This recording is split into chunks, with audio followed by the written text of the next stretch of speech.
no Jāņa atklāsmes grāmatas, un šī draudze ir Pērgamas draudze. Un reizēm tad, kad mēs kā Dieva bērni lasām šos notikumus ar draudzēm un to, ko eņģelis raksta, Gars liek pierakstīt, ir jautājums, kas tas tāds ir? Vai patiešām tas ir attiecināms konkrētām draudzēm, vai tas ir attiecināms konkrētiem ļaudīm, kuri vienlaicīgi bija gan labi, gan netik labi, vai tas ir attiecināms kā alegorija. Un mēs nonākam pie tāda kopīga slēdziena, ka runa ir par 7 laika periodiem. Par 7 laika periodiem, kuriem kristīgā baznīca dzīvo cauri, un nākamo mēnesi mēs turpināsim ar pārdomām par atlikušajām draudzēm un noslēgsim ar 7. draudzi, kas ir Laudikejas draudze, kas ir 7. periods. Periods, par kuru gana daudz zinātāji saka, ka tas ir periods, kurā mēs dzīvojam. Un šis periods iezīmējās, es tikai tādu mazu skicīti uztaisīšu.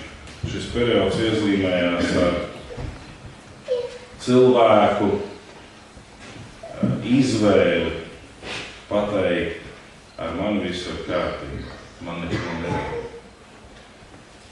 Un viņi nevēlas tad redzēt Dieva skatu.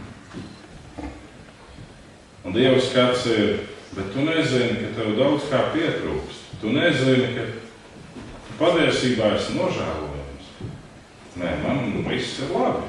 Un tad, kad mēs skatāmies ārēji, mēs varam teikt, jā, viss ir brīnišķīgi. Bet šodien mēs runāsim par Pērgamas draudzi. Par brīdinājumu, ko saņēma šī draudze, jeb šis periods, un par aicinājumu. Un tādēļ pielūgsim Dievu. Debes Tēvs, Tev pateicos par šo dienu, pateicos par Tavu žēlastību, pateicos par Tavu svētību, un lūdzu, lai Tavs gars vada mūs šīs dienas pārdomās un dod mums saprast to būtiskāko, ko Tu vēlies, lai mēs ne tikai dzirdam, bet satvēruši arī darām. Amen. Viens no faktiem, kas mums ir jāizprot, pirms mēs varam pieķerties klāt Pērgamai, ir, ka tas, ko mēs ikdienā piedzīvojam, ir ļoti saistīts gan ar pagātni un īpaši ar nākotni. Reizēm mūsu cilvēciskā uztvere saka, ka mēs esam iesprostoti savos 70, 80 gados šajā periodā, un mēs esam kaut kad sākušies, un kaut kad mūsu laiks beigsies, un tas ir viss. Taču Dieva vārds mums atklāja to, ka mēs esam ne tikai iesprostoti šajos savos gados, bet mēs esam tie, kuri gan pļauj iepriekš pašu sēto un arī no senčiem mantoto sēju. Un mēs esam tie, kas sējam, un pienāk brīdis, kad paši to pļaujam vai nodosim mantojumā tiem, kuri sekos aiz mums. Un nav tā, ka mēs esam tikai iesprostoti un ka mēs esam tikai atbildīgi par to, kas notiek šajā periodā, kurā mēs esam.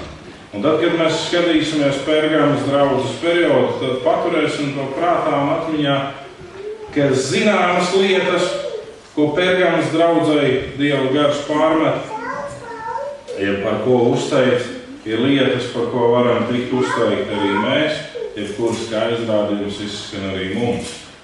Un šīs ir lietas, kuras mēs varam nodot tālāk mantojumā saviem bērniem kā nekvalitatīvu labību. ka viņi vienā dienā kļaus.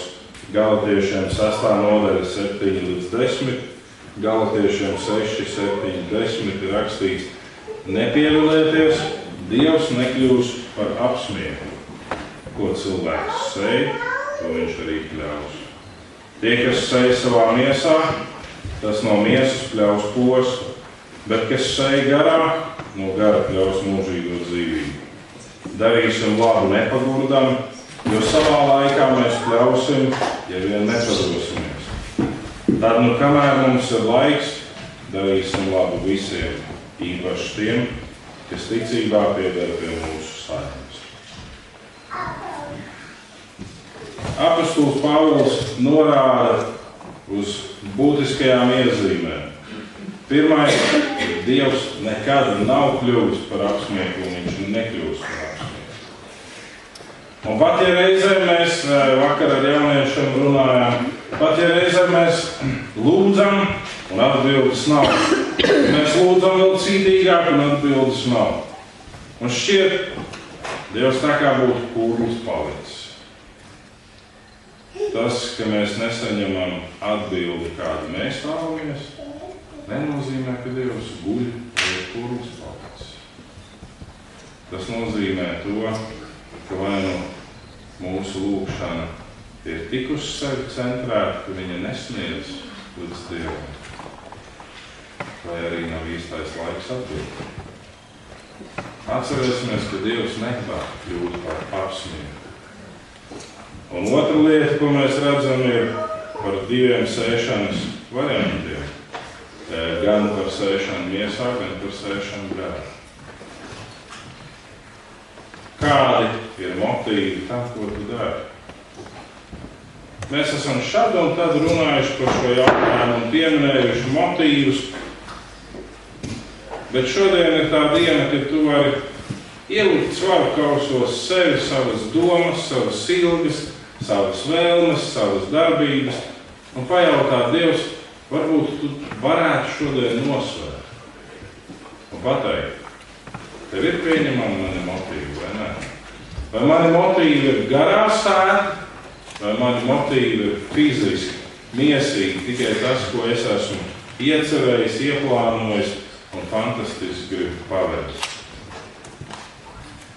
Un visbeidzot, mēs tiekam aicināti darīt labu daudziem, visiem, ne tikai daudziem, bet īpaši tiem, kas pieder pie mūsu saimnes. Un tad, kad mēs skatāmies uz saimnes jautājumu, tad ļoti bieži mēs gribam redzēt šo saimni. Bet tas nav iespējams.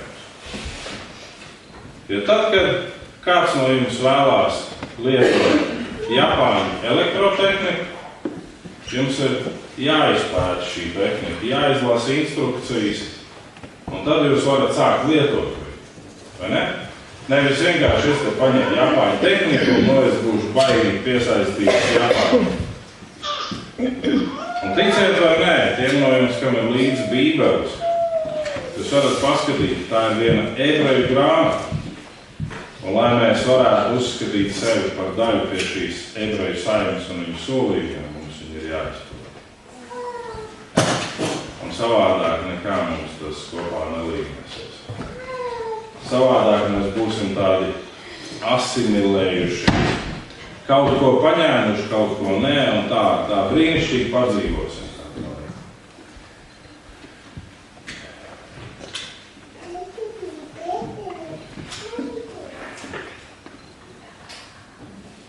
Es labprāt jums uzdotu vienu mājas darbiņu, un tas mājas darbiņš ir 1. Korintiešu vēstulē, 15. nodaļā no 38. līdz 44. pantam. 1. Korintiešu 15, 38 līdz 44. Un tur ir runāts par sēšanu un par dažādas sēklas atšķirību. Un tas ir vērtīgi, ka mēs skatāmies uz sevi. Tas ir vērtīgi, ka mēs redzam šo sēšanas principu savā ģimenē. Tas ir labi, ka mēs redzam šo sēšanas principu arī kā draugā. gan vārdos, ko mēs izsakām, gan darbos, ko mēs darām. Tajā visā ietilpst sēšā. Gan attieksme, ko mēs paužam. Un patiesība laikam ir tā, ko ļoti bieži uzsver psiholoģijā, ka tās rakstura iezīmes, ko mēs vismazāk varam paciest citos, ka tās ir tās, ar kurām mēs paši netiekam galā. Un tas, ko mēs vissāsinātāk redzam otrā, ja pārdzīvojam, ka lūk, citi rīkojās šādi, ir tas, kā mēs labprāt paši rīkotos. Un, ziniet, ir viens tāds mutvārdu liecības moments par radīšanu. Dievs radīja pasauli, viņš radīja divus pilnīgi identiskus spīdeļus. Vienu nosauc par sauli, kas spīd dienā, un vienu nosauc par mēnesi, kas spīd naktī. Un mēnesis bija tā kā mazliet neizpratnē. Viņš tuvojās Dievam un jautāja, Dievs, kāda ir loģika radīt divus pilnīgi vienādus spīdekļus ar vienādu siltumādēm, ar vienādiem uzliesmojumiem, ar vienādu apmēru. Dievs, tu esi tik perfekts visā, es nesaprotu tavu domu šeit. Un Dievs teica, labi, es piekrītu tev, to par otru. Un mēnesis drusku aizvainots teica, tā tu rīkojies ar katru, kurš tev taisnību pasaka.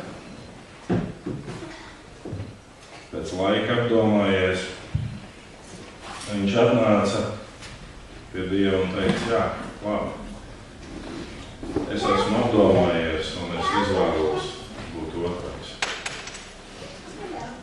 Dievs teica mēnesim, pamatojoties uz tavu izvēli, sevis atstāšanu otrajā vietā. Tavu gājienu un tavu spožumu pavadīs zvaigznes, kas ir 10 reižu lielākas kā saule. Tikai tāpēc.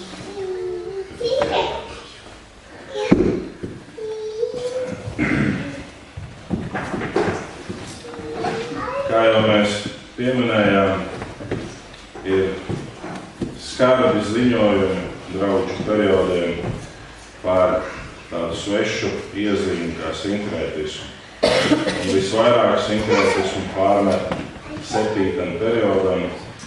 Un sinkrētisms ir pagānismu sajaukšana ar kristietiem. Ja šodien kādam no jums uzdot jautājumu, vai jūs zināt, kāpēc vispār aizsākās kapu svētki? Būtu zināt, kāpēc aizsākās kapu svētki kādreiz? Tas bija luterāņu evanģelizācijas veids tanī brīdī, kad nedrīkstēja publiski apliecināt Dievu vārdu. Tad varēja tikai kulta celtnēs runāt par Dievu, un kapi tika pielīdzināti kulta celtnēm. Tādēļ augusta beigās, septembra sākumā, kā kurā vietā iekrist, rīkoja kapu svētkus.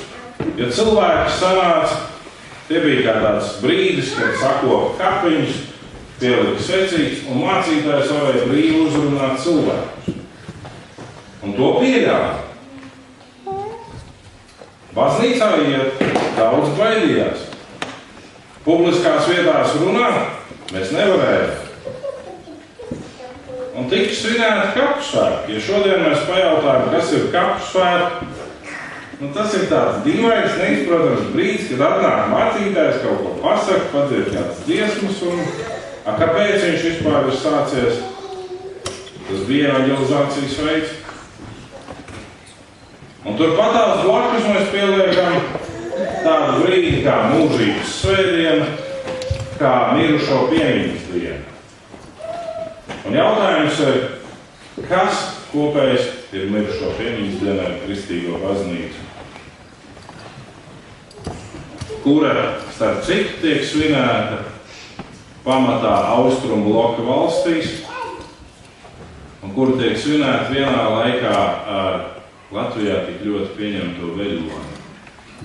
Kā veļu laika noslēgums. Kas ir kopējs?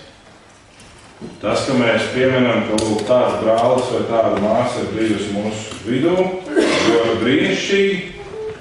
Tas, ka mēs aizredzam par viņiem, viņus pieminot svecīgi, brīnišķīgi. Tas, ka mēs nodziedam vienu korāliju par viņiem, brīnišķīgi. Bet kas šai svētdienai ir kopējis ar kristīgo baznīcu? Vai Jēzus vārdi nebija mirušie, lai atrod savus mirušos? Es nezinu. Jūs man pastāstāt. Sinkrētisms.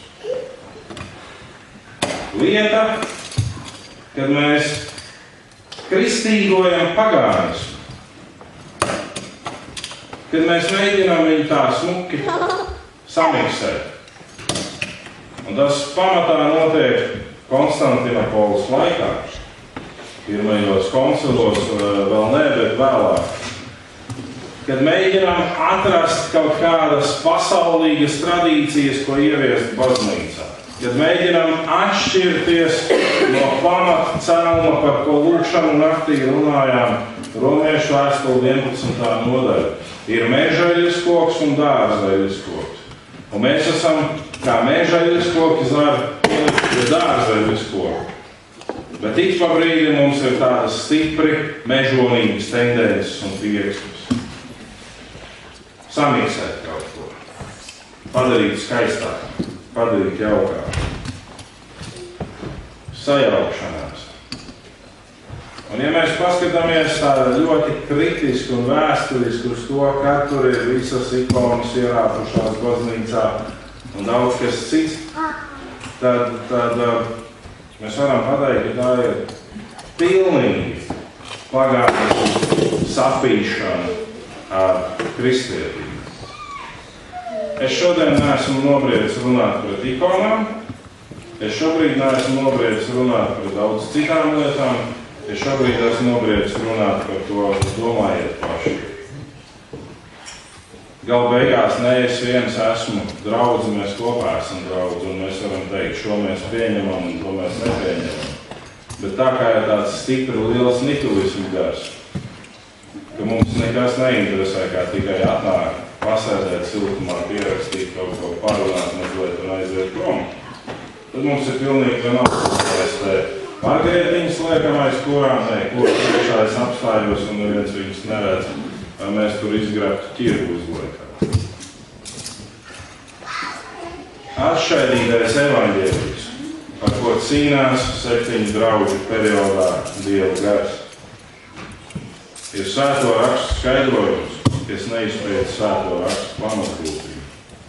Tomēr katrs no skaidrotājiem lipina uz dažādām pamācībām un tekstiem vienu un to pašu pievilkto interpretāciju.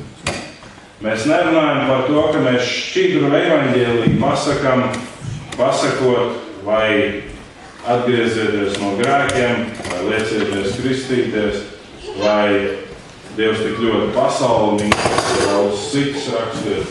Bet mēs atšķaidām evaņģēliju, tad, kad mēs paņemam raksturvietu, kura par to domu vispār nerunā, un uzlipinām savu interpretāciju virsū un pasakam, lūk, šitais te ir tā baigi labi salikus kopā. Izveidojās atšķaidītais evaņģēlijs. Pergama slavenība ir viņas pašpārvaldē un dibināšana, kā pilsētu valsts dibināšana ir datēta 283. gads līdz 133. gads pirms mūsu ēras. Pergama ir viena no tām 7 vietām pieminētajām, kur pastāv līdz mūsdienām. Viņa nav ne nopostīta, ne izjaukta, viņa ir. Un šī ir Mazāzijas dienvidrietumu daļa. Sākot ar 1. gadsimta 2. pusi, Pergama atrodās zem Romas ietekmes. Un 1133. gadā Romas ķēniņš Agals III pasludina Pergamu par piederošu Romai. Pergamas teritorija tiek pieņemta kā Romas province Āzijā šajā laika periodā. No 129. līdz 126. gadam pirms mūsu ēras. par tādu nosaukumu kā Pergama vēsturnieki runā jau kopš 12. gadsimta pirms mūsu ēras, ka tāds pastāv. Un šī pilsēta atrodas ļoti labi kuģojamai upei Kaikai blakus, un viņa ir apmēram 200 stadijas no Egejas jūras. Tā kā viņa ir ļoti labā lokācijas vietā, tirdzniecība, kuģošana. Un pilsēta ir pazīstama kā galvaspilsēta. Romas pārvaldes laikā arī viņai tiek piešķirts galvaspilsētas status visam Mazāzijas reģionam. Un viņi ir senajā pasaulē pazīstama ar savu biblioteku. Pergama ir pirmā vieta, kurā sāk veidot glabātu rakstību uz mūsdienās pazīstamā pergamenta. Un kas ir pergaments? Pergaments tiek veidots no jauna jēra, nodīrāta sārtas, plānās sloksnēs, sašķērēta šī āra. Tas ir pergaments un izkaltā. Un tādēļ tur ir biblioteka, kas ir lūdzu.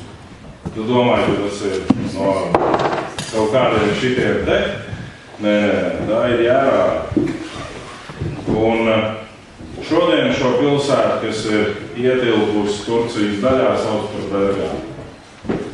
Viņas nosaukums ir Bergama, un viņa ir daudz vēsturisku liecību šajā pilsētā.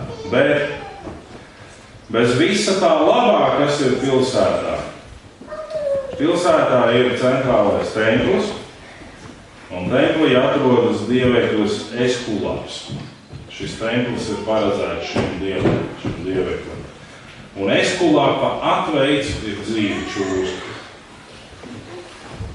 Jā, neskuļi, dzīvi čūska.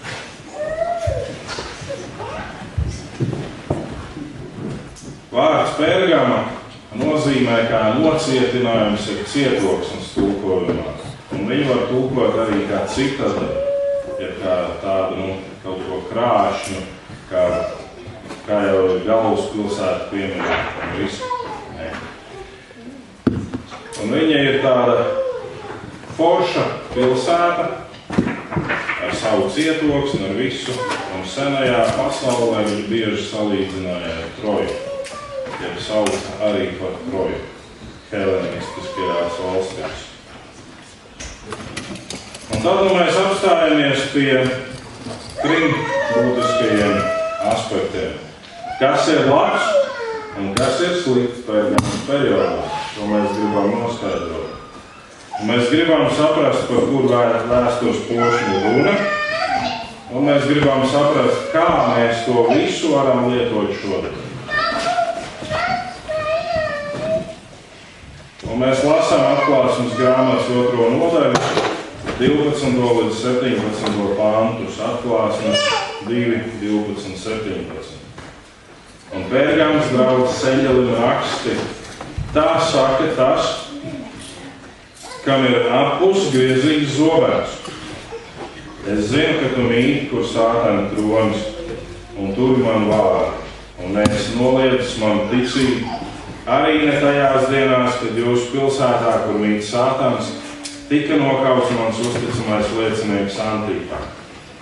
Bet daži iebildumi man ir pret tevi, jo tur pie tevis ir arī tādi, kas turās pie Bīleama mācības, kas mācīja Balaku pavidināt Izraēla dēlu sēst upurēdienas un piekopt netiklību. Tāpat tev tur ir arī Nikolīdu mācības piekritēji. Tad nožēlo grēkus un atgriezies. Bet ja nē, es nāku pie tevis drīz un cīnīšos pret viņiem ar savus mutes zobēm. Kam ausis, lai dzird, ko gars saka draudzēm. Tam, kas uzvarēs, es došu ēst no apslēptās mannas, un vēl es došu baltu akmeni, un uz tā būs rakstīts jauns vārds, ko neviens nezina, kā vien tas, kas to saņems.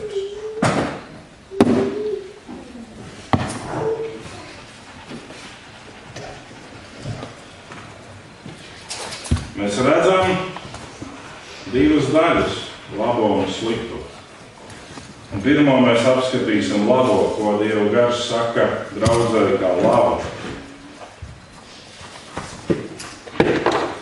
Pirmā nianses, ko Dieva gars piemin kā labu, ir vārda un ticības turēšana pārbaudījumos. Pārbaudījumos, kad uzticamais liecinieks Antīpa tiek nogalināts, dažādos citos pārbaudījumos tu esi turējis manu vārdu, liecību un ticību. Otrā lieta, ko Dieva gars uzteic kā labu, ir, ka sirds nav nocietināta. Jo brīdī, kad sirds nav nocietināta, Svētais gars var aicināt mūs uz izmaiņām. Un mēs pieņemam šīs izmaiņas. Labāk, sliktāk, aktīvāk, mazāk aktīvi, bet mēs pieņemam izmaiņas. Brīdī, kad sirds ir nocietināta, neviens mūs uz izmaiņām neaicina, jo viņas tāpat nenotiks. Un trešā lieta, ko Dieva gars uzteic kā labu, ir draudze nav liela, tomēr tā ir kristocentriska. Draudze nav liela, bet viņi ir pietiekami kristocentriski. Kristus ir centrā.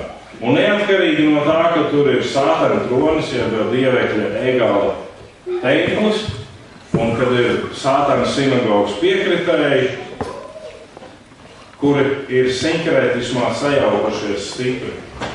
Ja tad, kad mēs runājam par Sātana sinagogu, mēs nevaram runāt, ka tā ir sinagoga ārpus sinagogas. Tā ir sinagoga, kas ir iekšā sinagogā.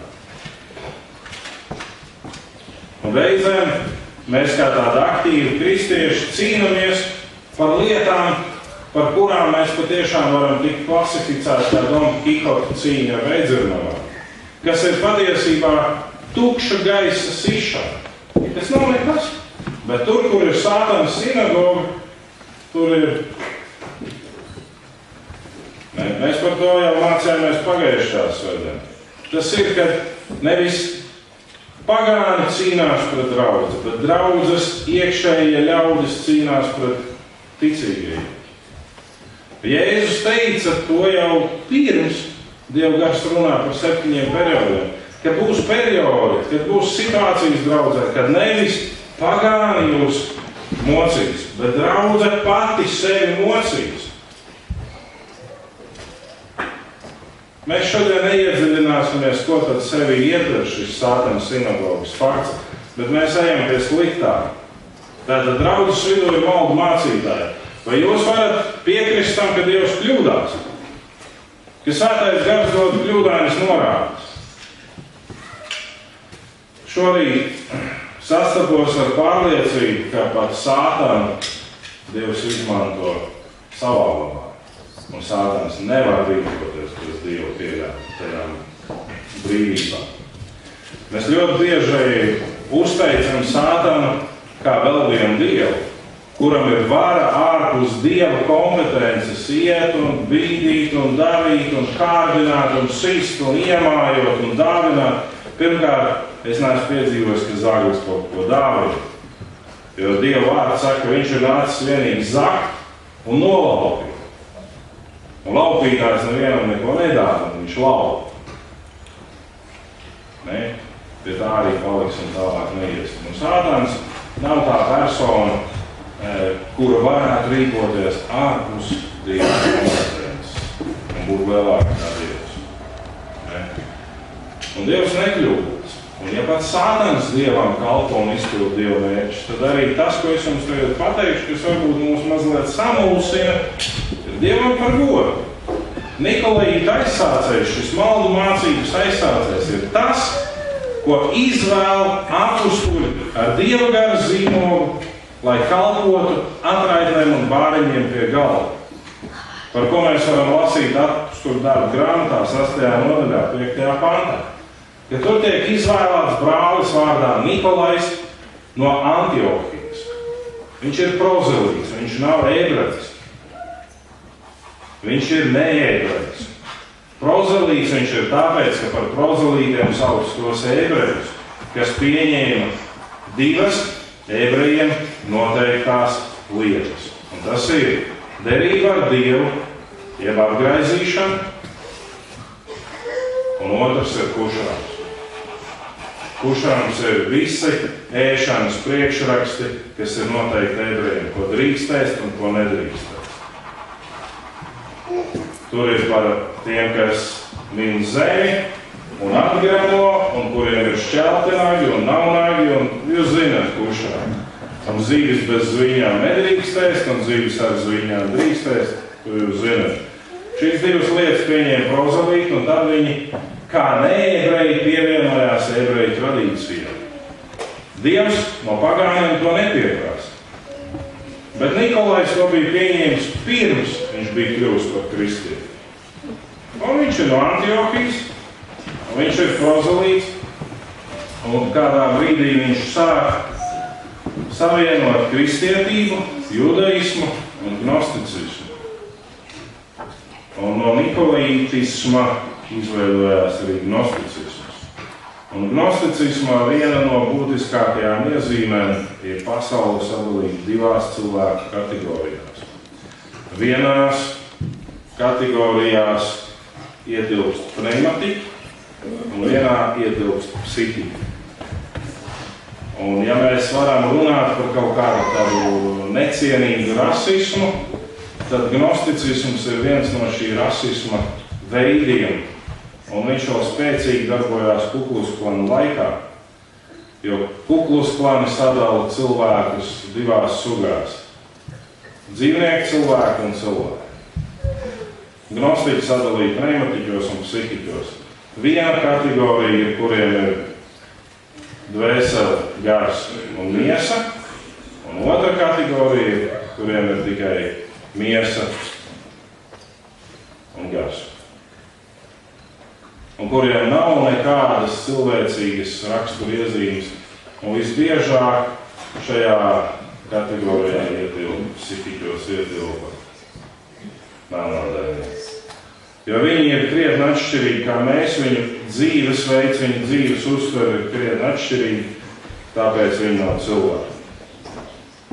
Un gnosticisms kā savu būtību atbalsta vergu tirgošanu, jo tie ir cilvēki, kas ir psihiķi un viņus var tirgot, pirkt, pārdot, viņi nav cilvēki.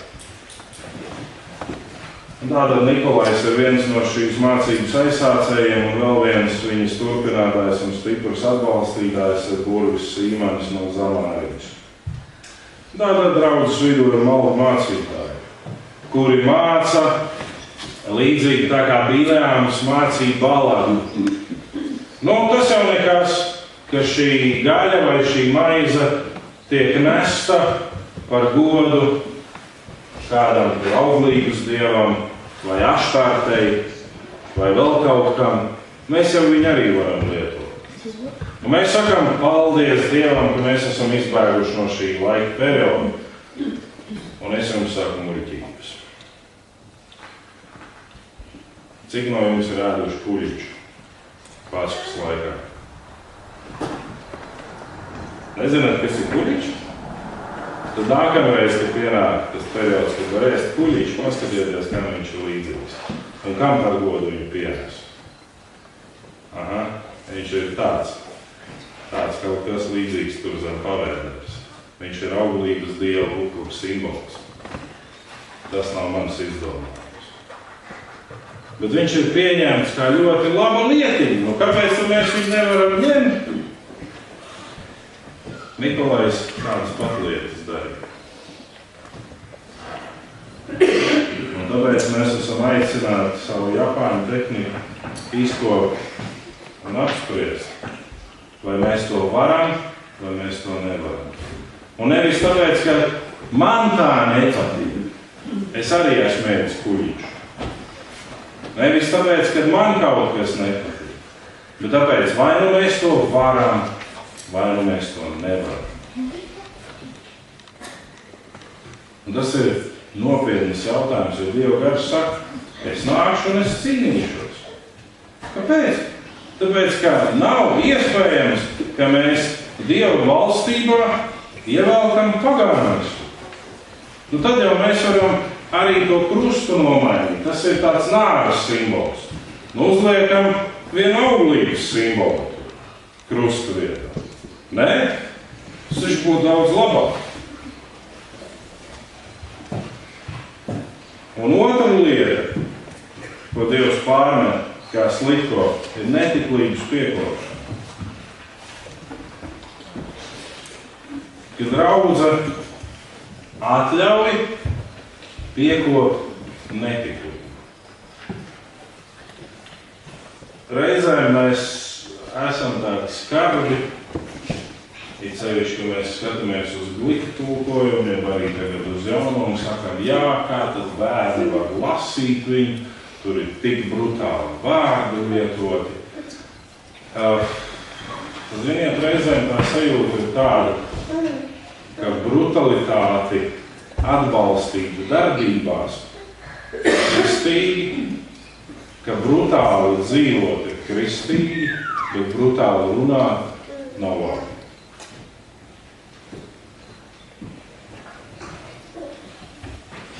Labo un slikto mēs esam apskatījuši, dodamies tālāk, ka katrā no draugu eņģeļu vēstījumiem ir runa par vienu konkrētu vēstures posmu, tomēr Dieva gars mums neatklāja konkrētu gadu skaitu jomu, jo mainās situācija, iezīmes atkārtojas. Neatkarīgi no tā, ka lūk, Pērgamas draudzes periodam ir rakstīts konkrēti viņu periodam atbilstošie faktori, iezīmes paliek arī mūsdienās. Ticiet vai ne, iezīmes paliek.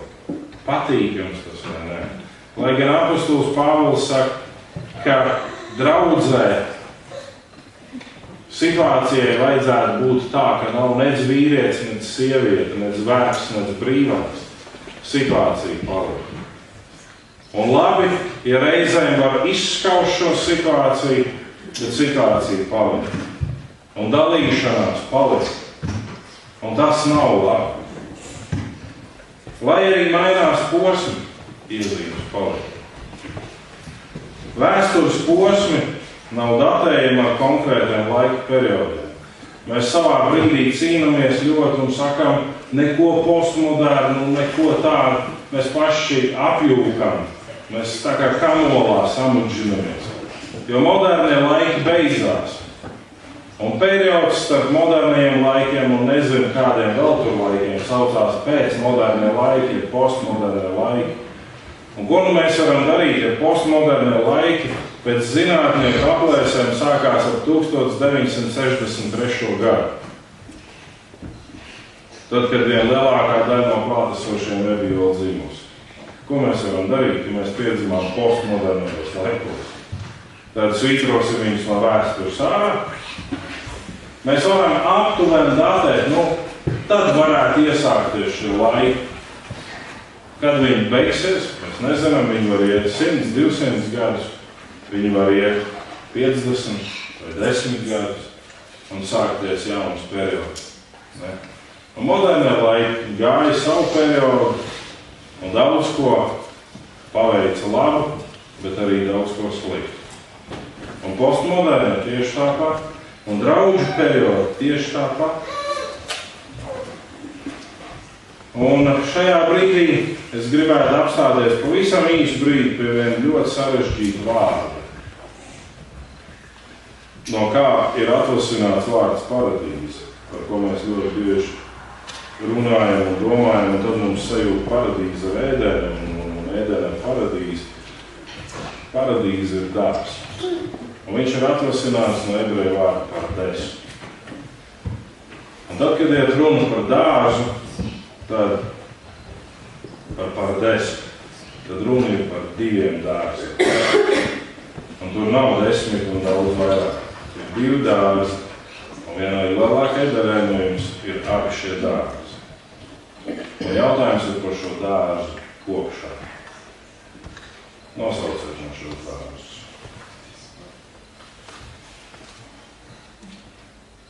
Pamācības 6.23 runā par paradēsu. Pastāstiet, kas tur rakstīts. Es nezinu, man bībelē nav nekad dators.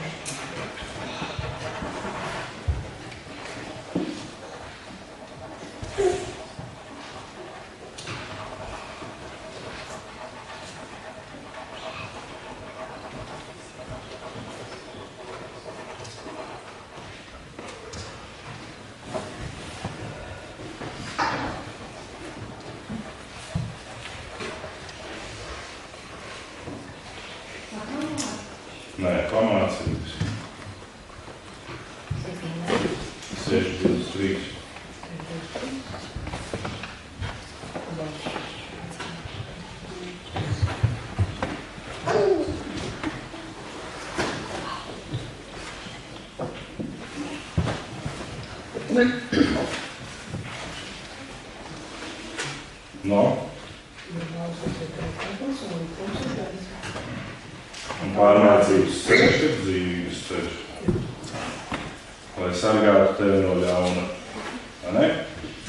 Pavēle ir lākturs un mācība ir gaisma un pārmācība ir dzīvības ceļš.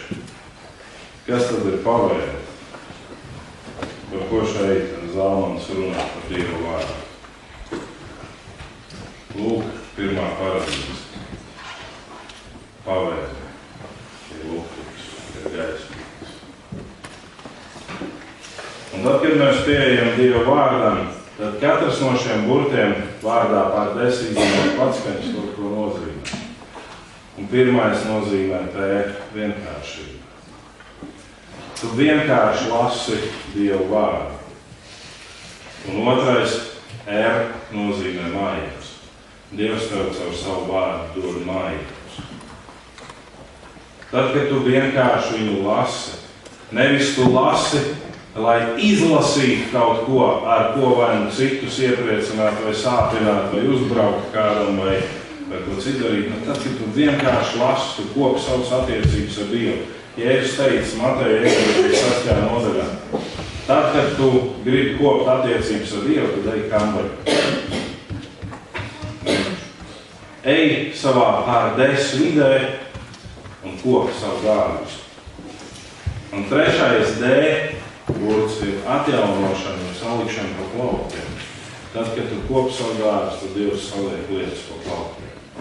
Un ceturtais pēdējais burts ir noslēpums. Un vienmēr mums vajag palikt pie tā, ka ir lietas, kas ir zināmas, ir lietas, kas ir skaidrs, ir ļoti daudz noslēpumu. Un otrais pārdes ir paradīze. Ir tas, par ko Zalmans saka pāri visam, kas jāsargi savu pārdes. Tas ir tavs sirdi. Un tad, kad mēs reizēm atļaujam radītājiem ieiet mūsu pārdes, tad izrādās, ka tur ir nākas un žagari un visādas sliktas lietas. Un Zalmans saka, es gāju gar ko? Gar sliņķu tīrumu, gar sliņķu pārdes. Un ko es tur redzēju? Žogs bija sabrucis, viss bija aizaudzis. Vai ir iespējams no šādas aizaugušas vides, ka nāktu kāds svētīgs labums citu? Ja mums nav laiks un nav vēlēšanās kopt mūsu divas paradīzes nostūpus, tad nemeklēsim paradīzes citos. Un mēs esam nonākuši pie mūsu pēdējā pārdomu momenta šodienas vērtības. Pergamas draudzei Dievs saka, pieņem pamācību. Un pieņemt pamācību nozīmē nožēlot, dzirdēt un uzvarēt. 3 lielumi. Mēs tiekam aicināti nožēlot ko? To, ka ne savas vainas dēļ, bet dažādu apkārtējo apsvērumu, apstākļu, loģisku pamatojumu un vēl virknes dēļ mēs esam pamaldījušies. Mēs esam aizgājuši pastaigā ne tur, kur vajag. Un Dievs saka, nu tad, ja tu to zini un ja tu to atskārsti, nu tad nāc atpakaļ. Nožēlot ir nākt atpakaļ. Un ziniet, ka reizēm mēs sakam, ka vīrietim ir visgrūtāk nožēlot. Jo vīrietim ir visgrūtāk apstāties un pajautāt ceļu. Tad, kad viņš brauc apmēram uz zināmu vietu, tad apmēram viņa sieva saka, varbūt apstāsimies, mēs jau maldamies kādu laiku. Nē, jā, es zinu, man ir GPS. Un kā zināms, GPS bieži vien ieved cilvēks jūrā, ja tu nesako loģikai, bet sako GPS. Un tad, kad mans paps paņēma pirmo GPS, braucām uz Mērsagu un joku pēc domājam, nu, mēs taču tevi zinām. Tad uzlikt GPS un dāmas balss visu laiku teica, tagad pagriezieties pa labi un brauciet atpakaļ. Pa labi ir jūra, kuras mēs tur brauksim atpakaļ. Un tad, kad mēs sludinām Dievu vārdu, brāļi, tad mums ir jābūt ļoti nopietnām. Vai mēs vienkārši čugumu paliekam. Vai uz pievilktiem pantiem uzlipinam kaut ko ļoti labi zinām, vai mēs pasludinām Dievu vārdu.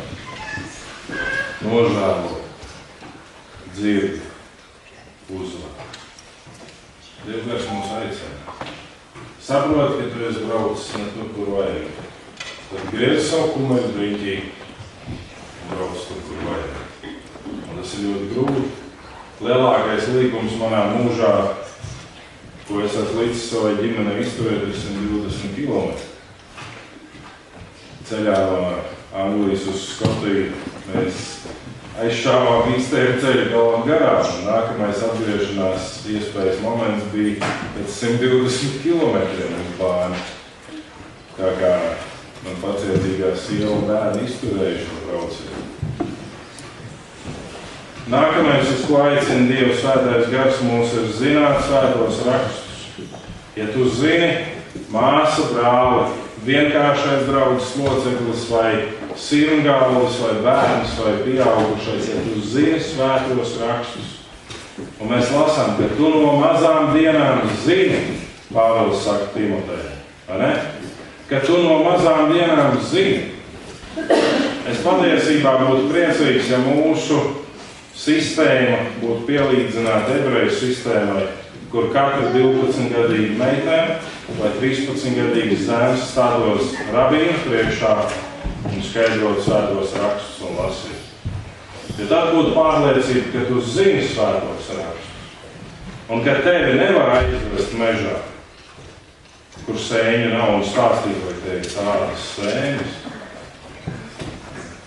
Zināt svētos rakstus. Maldi un novirzieni sastopamies laiku, vai tie ir Nikolaīti, vai tie ir gnostiķi, vai tie ir agnostiķi, vai tie ir kādi citi. Tas viss ir sastopams.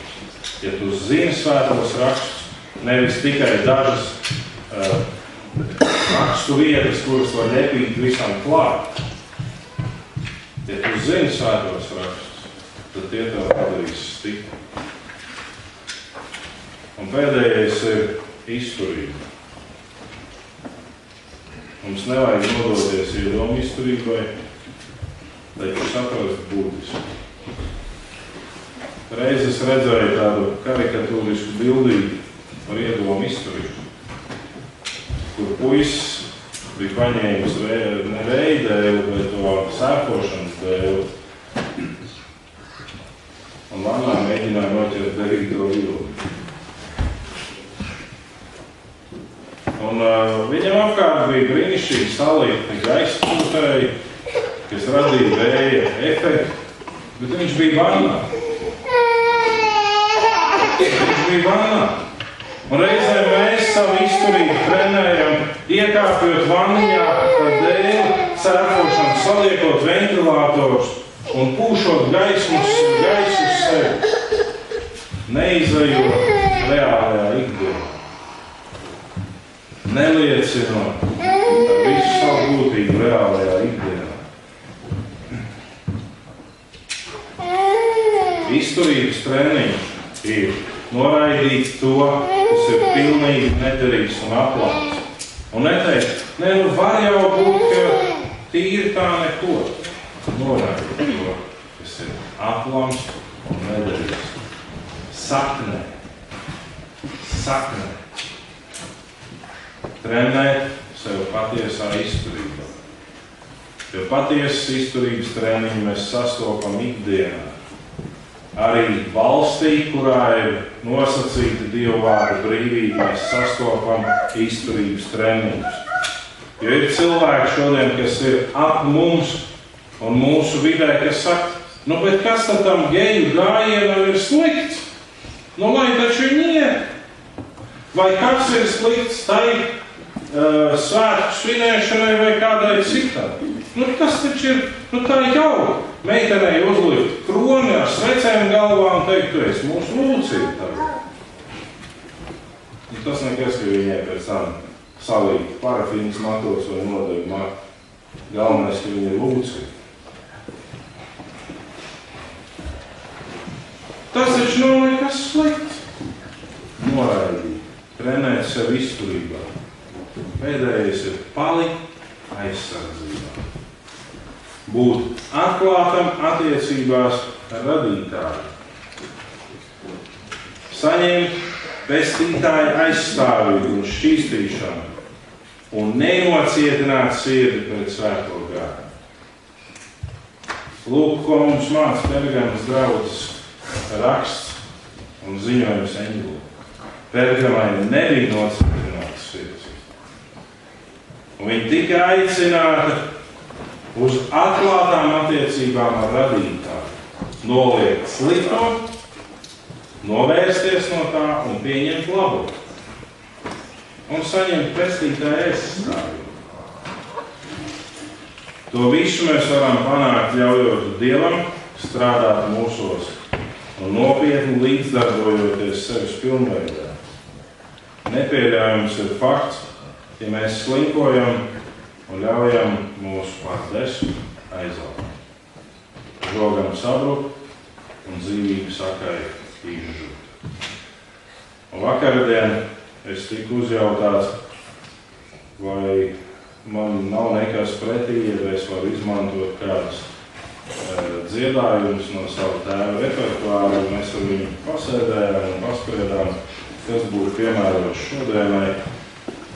Un tas, ko es izvēlējos šajā brīdī, ir tas, ko es reizēm ar sāpēm redzu pie sevis, pie saviem bērniem. Viņi ir ieauguši baznīcā jau no bērna kājas, bet brīžam viņu spriestspēja ir tikpat nekristīgi kā maniem vecākiem, vecvecākiem un daudziem citiem, kas ir ap mani un man pašam. Kāpēc? Tāpēc, ka tā ir tāda vīda.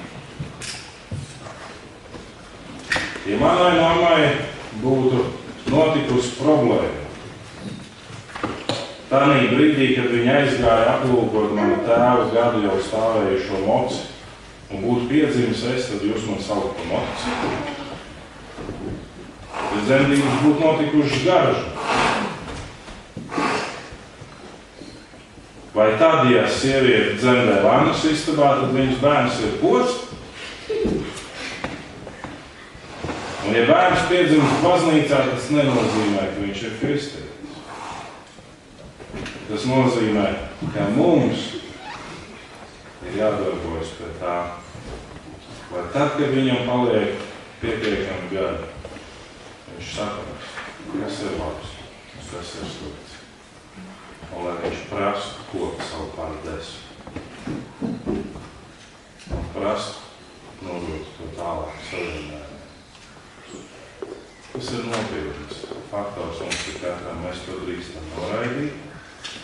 Mēs drīkstam to uzlūkot ar skepsi un teikt, ka ar mums tik slikti nav. Un mēs drīkstam pēc sabiedrības barometra vērtēt sevi. Patiesībā ir nevis vēla pusnakts, bet mēs ir izbakstamies pa tumsu, pa smagu tumsu. Un ķeram eiforijas momentus pie tā, kas mums patīk, un nekopjam savu vārdu. Lai Dievs ir piemērs svētīt, stiprēt, nevis Tēvs, tev pateicos par šo dienu.